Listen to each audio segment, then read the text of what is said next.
우선 빈센트 씨께 좋은 발표해 주신 점에 대해서 감사 인사드리고 싶습니다. 자유의 선박에 대해서 남겨주신 점이 참 좋다라고 생각합니다. 왜냐하면 2011년에 제가 미래 선박 운항에 대해서 연구를 했거든요. 연구를 시작을 했습니다. 그러면서 지능형 선박 산업에 대해서 제가 연구를 하기 시작했습니다. 이게 제 배경이라고 할 수 있겠고요. 저희는 현재 여러 가지 프로젝트를 하고 있습니다. 모빌리티 컨트롤 그리고 상업용 선박에 대해서 여러 가지 프로젝트를 하고 있고요. 또 지능 인지 시스템에 대한 협력을 진행하고 있습니다. 뿐만이 아니라 Safer Method With라는 프로젝트가 있는데요.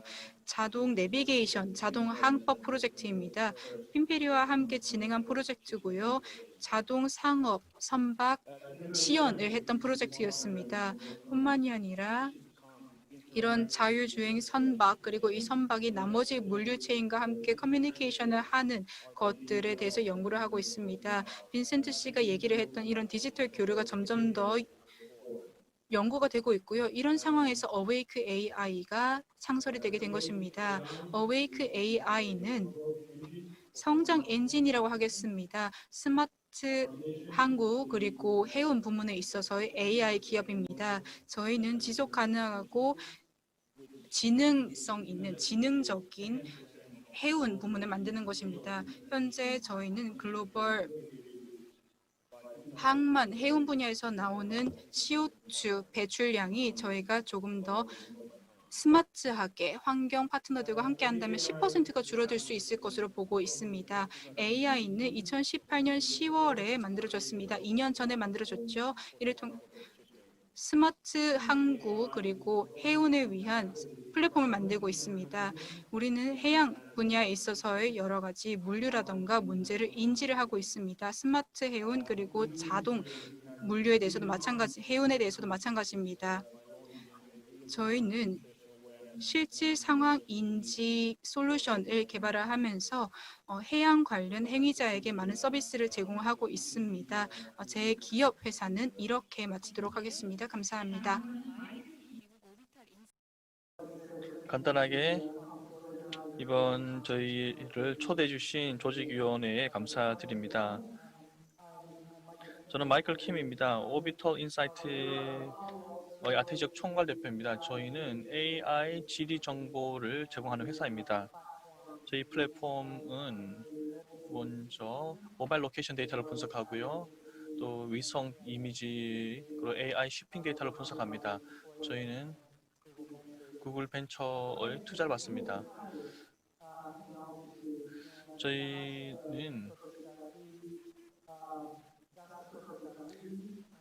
회사는 가치망을 더욱더 강화하는 서비스를 제공합니다. 통신 위성을 활용해서 또 위성 이미지를 활용해서 기업들이 지금 보시듯이 유니레버의 사례를 하나 보시고 있는데요. 전 세계 많은 공급망을 가지고 있습니다. 유니레버는 저희 플랫폼을 활용해서 이 공급망을 매핑하고 있습니다. 국가들마다 매핑아웃하고 있고요. 그래서 모바일 로케이션 데이터 분석을 통해서 합니다. 또 이 점들을 각각 연결해서 지리 정보를 파악하고요. 저희의 모바일 커뮤니케이션 데이터를 활용해서 공급망 관리를 하고 있습니다.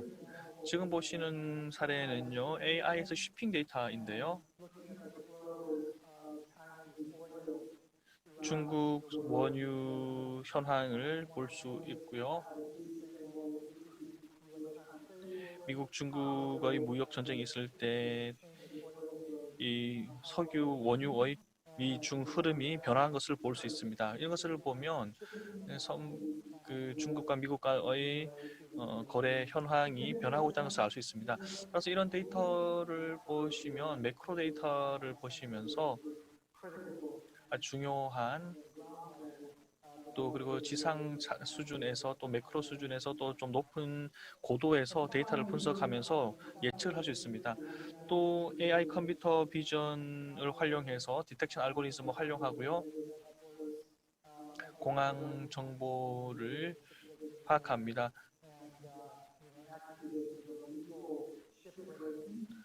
법적인 shipping 현황을 파악하고요. 또 타임 시리즈 시어를 볼 수가 있고요. 각 시시각각 어떻게 변한지를 파악할 수 있습니다. 이런 여러 가지 패널 토의를 통해서 앞으로 또 계속 더 많은 이야기를 나눌 수 있었으면 좋겠습니다. 고맙습니다. Thank you for your introduction. 네, 고맙습니다. 네덜란드 세션 오신 여러분을 환영합니다. 저는 이광일 한국대학교 교수입니다. 오늘 이 세션의 저장을 맡았습니다. 이번 세션은 네덜란드 세션인데요. 주제는 스마트 포트와 쉬핑입니다. 이번 논의를 토의를 위해서 여러 패널 분들이 함께 해주고 계십니다. 카르토 테노부어, 마이크 킴 님이 오셨고요. 빈센트 칸데스 대표님 감사합니다. 빈센트 님께 질문 드렸는데요. 비즈니스 모델을 아까 말씀해 주셨습니다. 또 비즈니스 분석 등등에 대해서 말씀을 해주셨고요. 여러 아주 중요한 패널 분들이 오셨기 때문에 아주 적극적인 패널 토론을 기대하고 참가자들의 적극적인 참여를 바랍니다. 자, 먼저 디지털화 혁신, 디지털화와 혁신에 대해서 먼저 말씀을 나누고 싶습니다. 자, 빈센트 매니저님 간단하게 디지털화에 대해서 말씀하셨는데 왜 항만의 디지털화가 중요한지 어떤 큰 변화가 지금까지 달성되었는지 한번 설명을 해주시기 바랍니다. 네, 이 교수님 감사합니다. 이런 패널 주제 주셔서 감사합니다. 우선 첫 번째로 강조드리고 싶습니다. 디지털화라고 하는 것은 저희 항만청의 목표가 아닙니다. 그냥 수단입니다. 더 발전하기 위한 수단입니다. 왜냐하면 디지털화를 통해서 우리가 더 많은 것을, 더 적은 것을 가지고 할 수 있기 때문입니다. 저희가 성장하고 이제 더욱더 물리적으로 확장을 하는 것이 어렵기 때문에 내부적으로 제한된 환경 안에서 발전을 하는 것이 필요합니다. 이런 환경에서 컴퓨터를 사용하고 있죠. 그래서 디지털화를 받아들이고 있습니다. 자율화 그리고 자동화된 컨테이너 터미널 이런 것들을 바탕으로 우리 항만은 계속해서 우리의 생산자 들로 하여금 혁신할 것을, 지속 가능성을 개선할 것을, 효율성을 개선할 것을 요구를 하고 있습니다. 이런 목표를 달성하기 위해서는 디지털 기술이 필요하죠. 그러니까 도구인 겁니다. 뿐만이 아니라 다른 동선의 이면을 보시면요. 저희가 디지털화를 처음으로 받아들인 사람으로서 동전의 이면이 있습니다. 즉 저희 레거시 시스템이 굉장히 많습니다. 다른 항구는 가지고 있지 않은 레거시 시스템이 많습니다. 지금 디지털화의 여정을 살펴보면 가끔씩은 다른 사람보다 앞서 나갈 수 있습니다. 왜냐하면 그냥 바로 신기술을 확 사용하면 되니까요.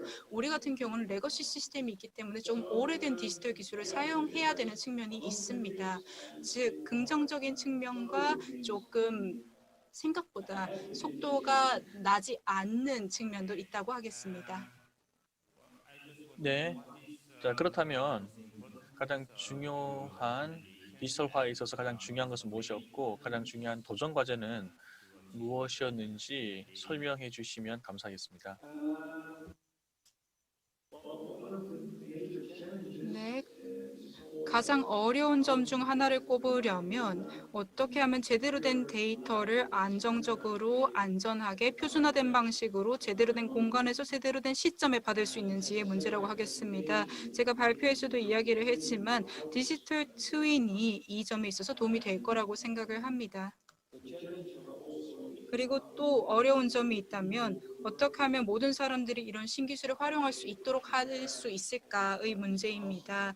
이런 데이터를 통해서 무엇이 가능한지 인지를 하도록 하는 것이죠. 그러니까 기술뿐만이 아니라 우리 기업 내에 그리고 우리 항만청 커뮤니티 내에 문화 변화가 필요합니다. 조금 주목이 필요한 부분이죠. 저 같은 경우는 전 신기술 늘 좋아합니다. 개인적으로 관심도 많고요. 그래서 이런 이야기들 다른 사람들에게 전달하는 것이 어렵다라고 생각합니다. 제 개인적으로도 어렵게 생각하고 있습니다. 저도 네, 동의합니다.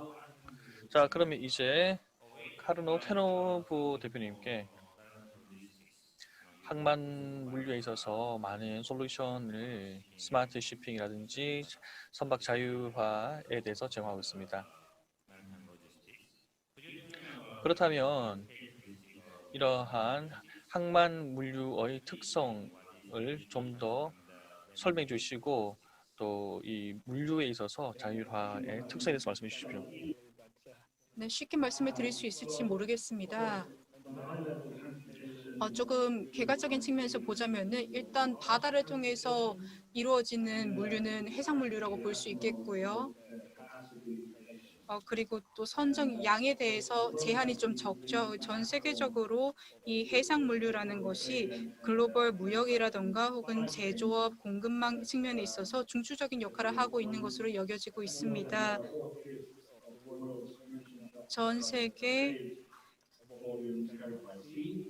전 세계 이 물자 교역의 상당 부분이 해운으로 이루어지고 있는 것으로 알고 있습니다. 그리고 또 국제 무역을 하려면 적어도 해상 교통로를 하나는 거쳐야 되는 것으로 알고 있고요.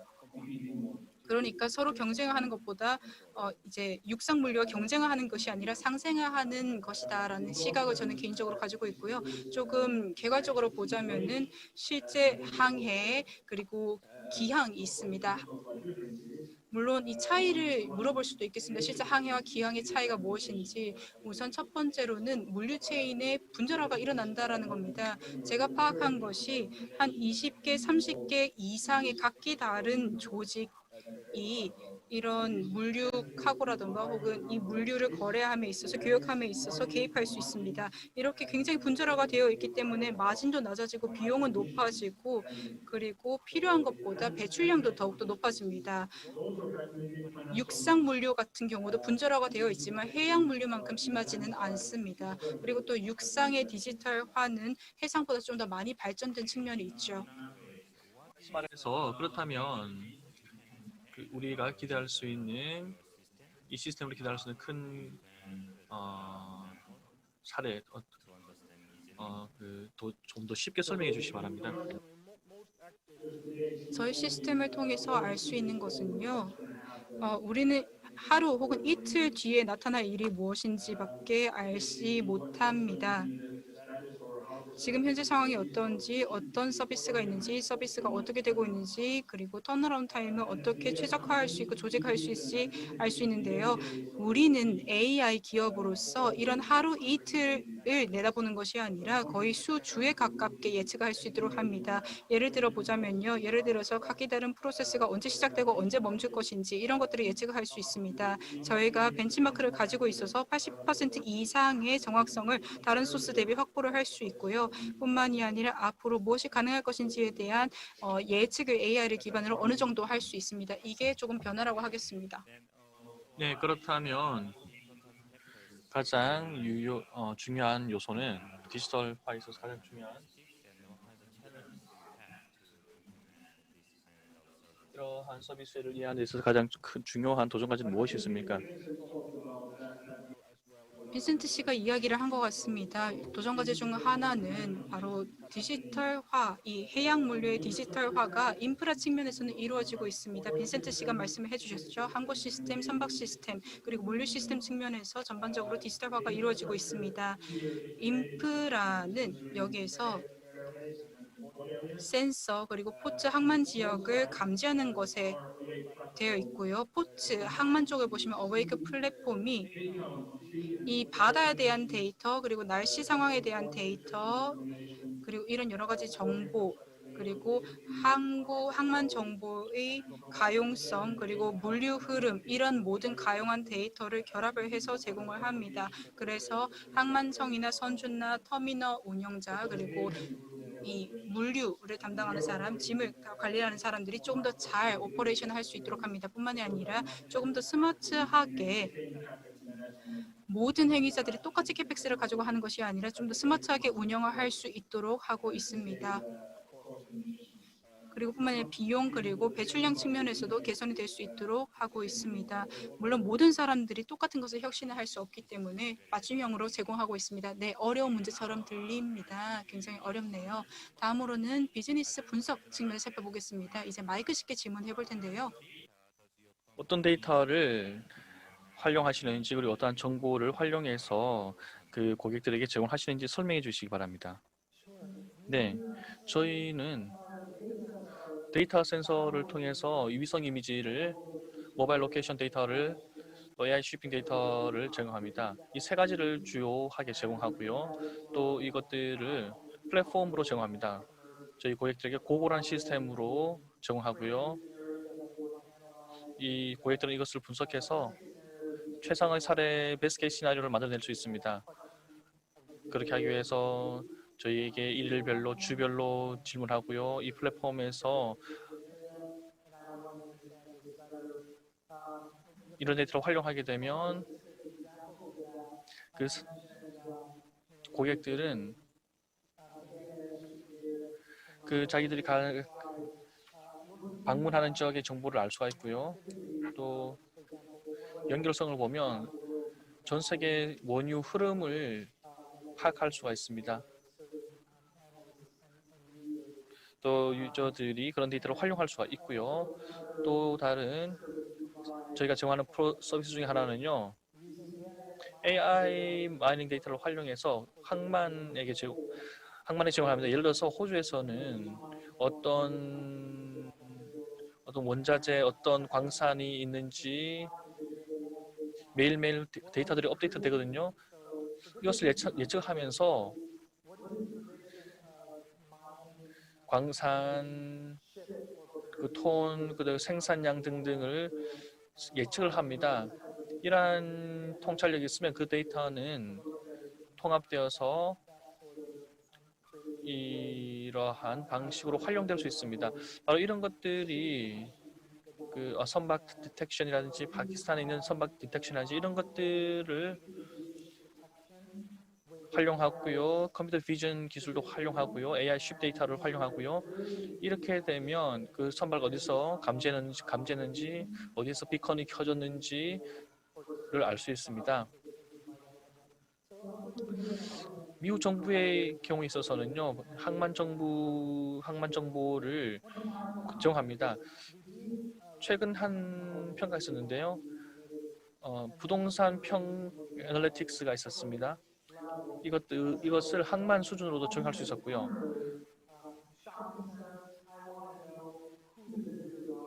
쇼핑센터 같은 경우는 누가 이 자기들 쇼핑센터에 오고 어디서 고객이 어디서부터 오고 있고 어디서 고객들이 어디서 거주하고 있고 어디에 산업센터가 어디에 있는지 같은 정보가 중요하겠죠.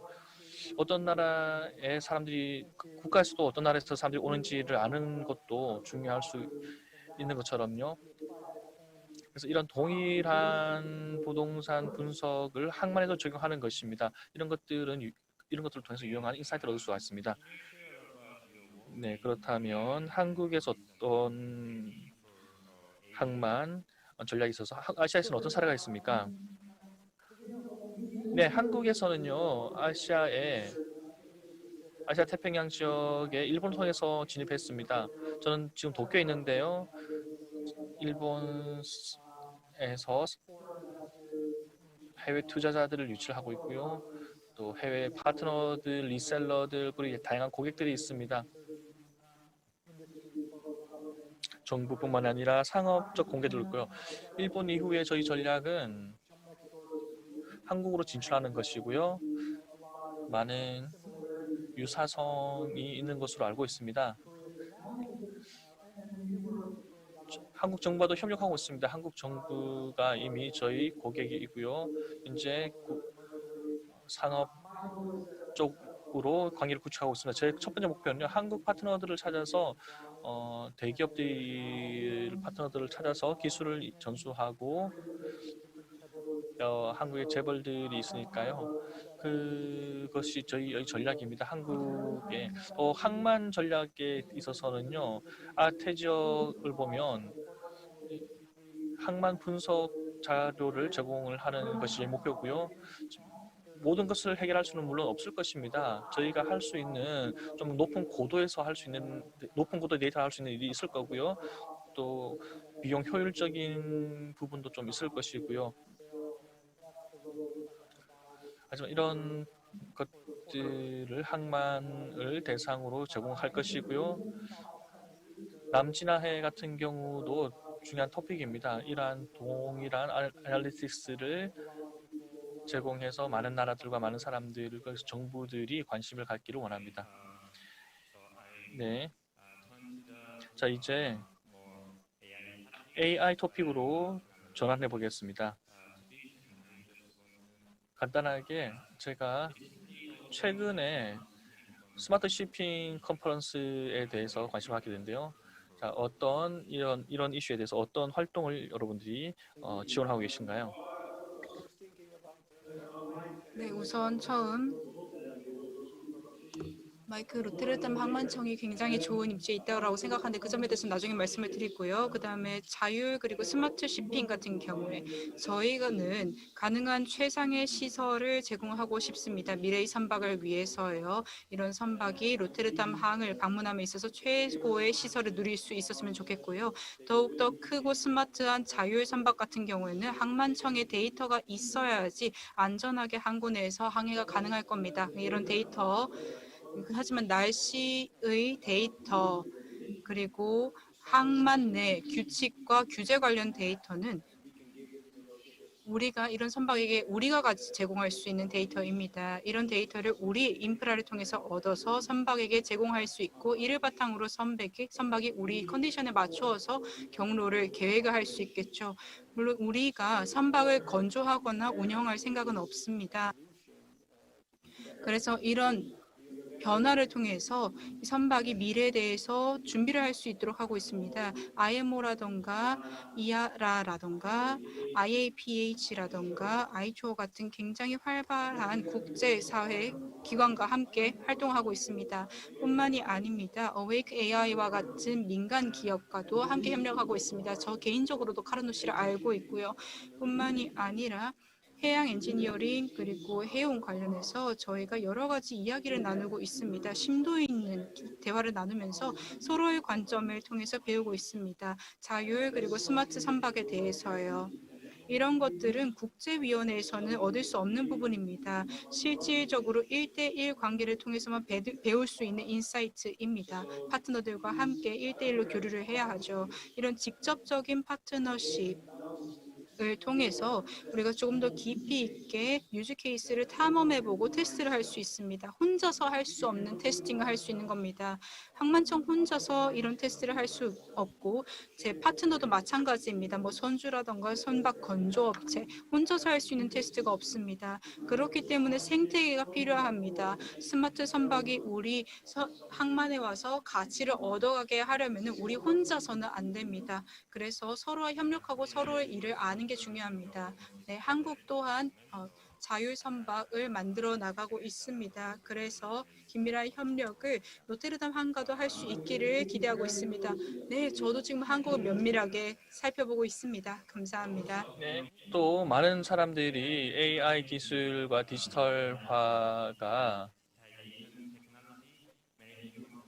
많은 사람들이 안전과 보안 문제에 대해서 많은 관심이 많습니다.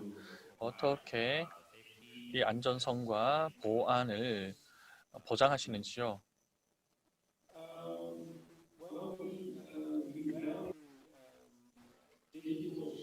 디지털 보안을 굉장히 중요하게 생각을 합니다. 물리적인 안전성만큼이나 중요하게 생각을 합니다.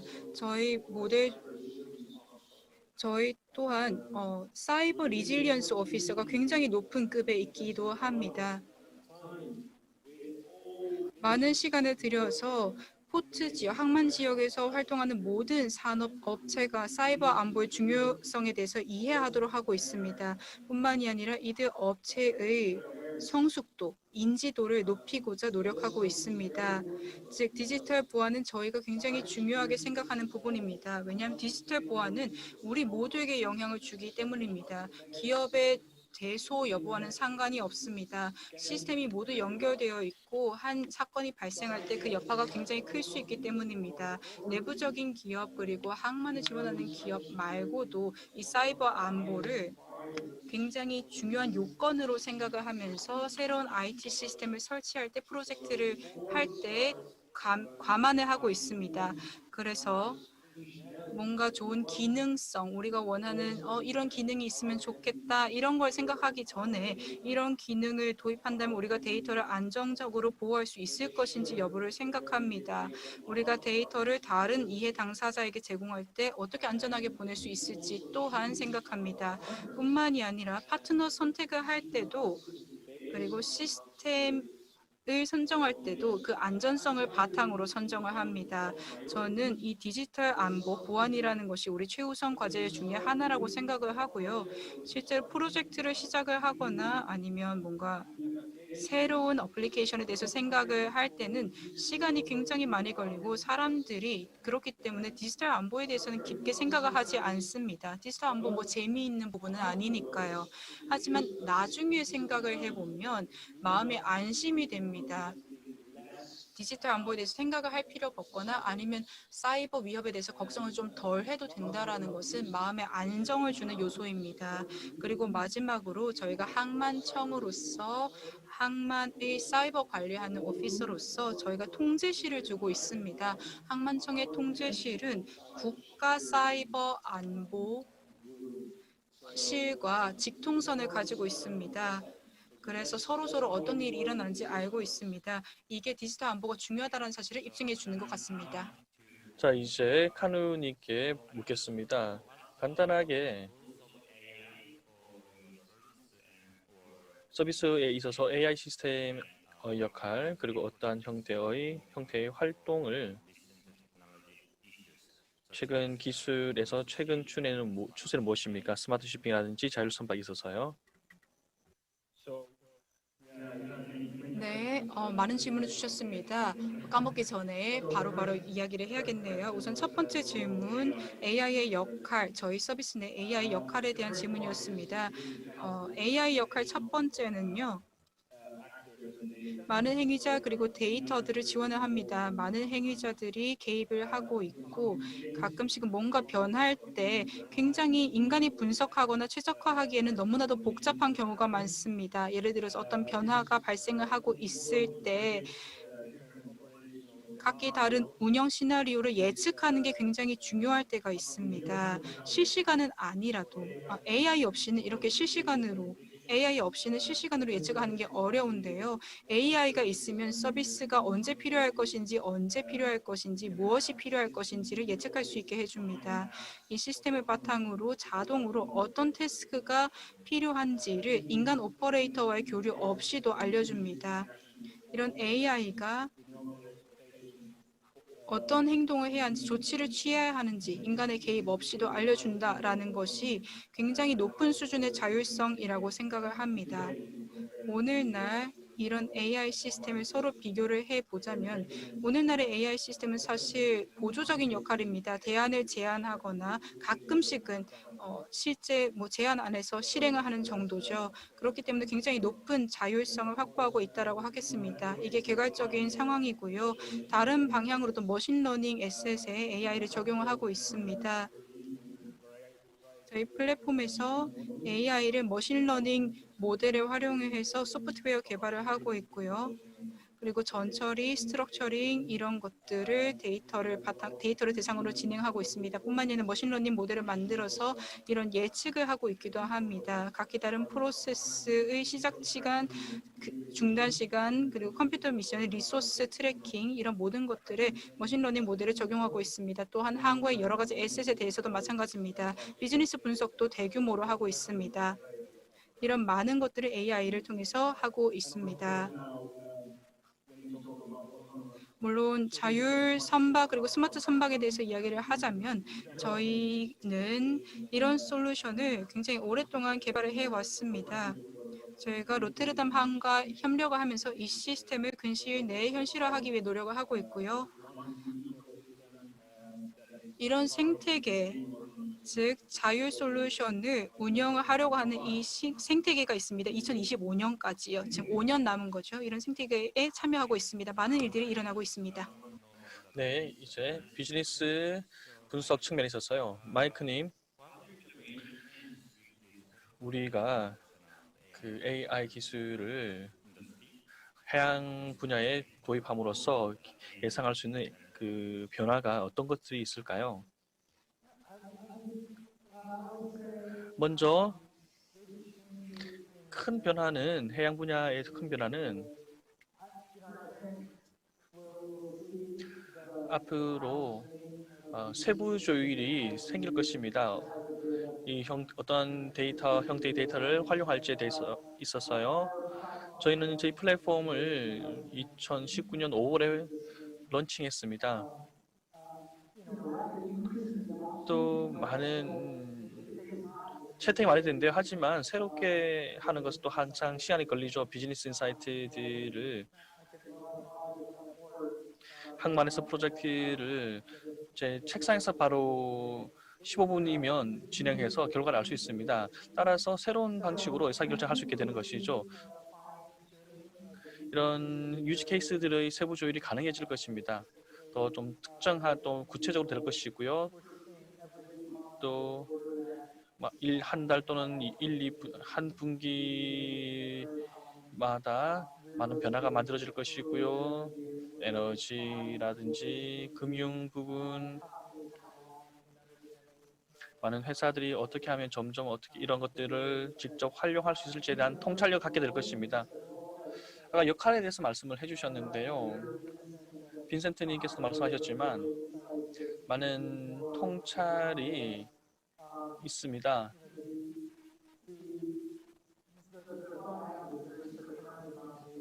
엄청난 많은 데이터가 지금 만들어지고 있습니다. 닥터 지미 크로포드가 저희 회사를 설립하셨을 때 이 데이터 양이 그 이후로 굉장히 많이 늘어났습니다. 위성 이미지뿐만 아니라요. 지리 정보들뿐만이 아니라요. 예전에는 80%의 시간을 단지 데이터에만 할애했습니다. 20%를 분석하는 데 썼고요. 근데 이제는요. 이 플랫폼이 있기 때문에 또 다른 기술이 있기 때문에 이 모델이 완전히 변했죠. 80%의 시간을 분석에 쓰고 20%만을 그냥 그 데이터 수집에 쓰는 것이죠. 이런 것들이 데이터 역할과 데이터 분석에 있어서 바뀌는 부분이라고 생각합니다. 네. 굉장히 많은 주제가 있지만 시간이 부족한 관계로 이제 마지막 우리 패널 디스커션을 마치기 전에 한 번 더 빈센트님께 항만의 미래 또는 로테르담 항만의 미래에 대해서 간단하게 말씀해 주시면 감사하겠습니다. 시간이 없으니까요. 네, 노력해 보겠습니다. 저의 주된 목표 중 하나는 2050년까지의 목표인데요. 저희 온실가스 배출량을 95% 줄이는 겁니다. 미래 친환경적이고 자율적인 수송이 이루어지지 않을까, 그리고 전기 수송이 이루어지지 않을까 생각하고 있습니다. 우리 업계 내에서 재생가능 에너지 그리고 순환 경제가 중요한데요. 이런 모든 것들이 디지털화 그리고 AI가 우리에게 제공한 역량으로 인해서 가능해지고 있습니다. 그래서 과거에는 불가능한 것들이 가능해지고 있습니다. 조금 더 넓게 보면은 잘 모르겠지만 10년 후에는 굉장히 다른 모습이 우리 눈앞에 펼쳐질 거라고 생각을 합니다. 네, 카누님 어떻게 항만 물류의 미래 그리고 기술의 미래에 대해서 어떻게 생각하는지 그리고 비전은 어떤 것인지에 대해서 회사의 비전에 대해서 말씀해 주시기 바랍니다. 네, 질문을 해주셨는데요. 물론 해양 물류의 자동화 수준은 점진적으로 증가를 할 겁니다. 그렇게 바라고요. 그리고 그건 확실하다라고 생각을 합니다. 그리고 원해에서도 그리고 저반에서도 매뉴버링에서도 선적에서도 적하에서도 마찬가지로 이런 자동화가 이루어질 겁니다. 그래서 특정 한계 내에서 AI 시스템이 어느 정도 특정 프로세스나 기능을 좀 대체할 수 있지 않을까 생각을 하고 있습니다. 이런 시스템이 대체를 한다 하더라도 인간이 개입을 할 수 있겠지만 인간이 개입을 하지 않고 자동으로 실행을 하는 경우도 한 10년 내에는 이루어지지 않을까 생각을 하고 있습니다. 또 어웨이크 A 같은 경우는 저희가 소프트웨어 기업이고 저희는 생태계를 만들고 있습니다. 자율선박 그리고 자율해운 그리고 스마트포트를 위한 생태계를 만들고 있기 때문에 좀 더 지속 가능하고 지능적인 미래를 향해서 필요한 생태계를 만들고 싶습니다. 또한 생태계 파트너와 함께 좀 더 배출량이 낮은 환경을 만들고 싶고요. 또 가장 신뢰받는 생태계 플랫폼을 만들어서 스마트 해운 기업으로 거듭나고 싶습니다. 저희의 사명이라고 생각을 합니다. 저희 기업이 이런 사명을 좀 더 지원하고 싶습니다. 감사합니다. 네, 마이크님. 자, 비즈니스 트렌드가 어떤 것이 있는지 그리고 해양 산업에서 해양 산업의 미래에 대해서 어떻게 보시는지 말씀해 주시기 바랍니다. 네, 저희는 AI 분석가들이 AI 분 저희는 해양 분야 전문가는 아닙니다. AI 전문가인데요. 하지만 AI의 지리 정보 분석이 앞으로 다른 산업에 있어서도 이러한 방식으로 생각한다면 바로 한 퍼즐이 완성되는 것이라고 생각합니다. 저희의 비전은 구글 서치의 질이 결과를 나타나게 하는 것입니다. 약한 10, 아마 저희는 15분이면 그 분석 결과가 나올 수 있는 시스템이기 때문에 여러분의 이메일에 분석 결과를 보내주는 서비스가 되는 것이죠. 저희 도전 과제는 정부 기관들 그리고 기업들이 지리 정보 분석이 제가 볼 때는 이것을 쓸 것인가 말 것인가 문제가 아니라 언제 쓸 것인가의 문제입니다. 쓰지 않으면 다른 사람들이 하기 때문에 내가 불리해질 수가 있습니다. 해마다 매 분기마다 저희가 계속해서 발전을 하고 있습니다. 앞으로 계속해서 더 많은 수익도 발생할 것이라고 생각합니다. 네, 고맙습니다. 이제 시간이 다 됐습니다. 시간이 너무 짧죠. 굉장히 많은 논의할 주제가 있지만 시간이 짧습니다. 먼저 모든 3명의 패널 분들께 시간 내주신 점에 대해서 감사드리고 통찰력 감사드립니다. 오늘 코멘트가 굉장히 유용했다고 생각합니다.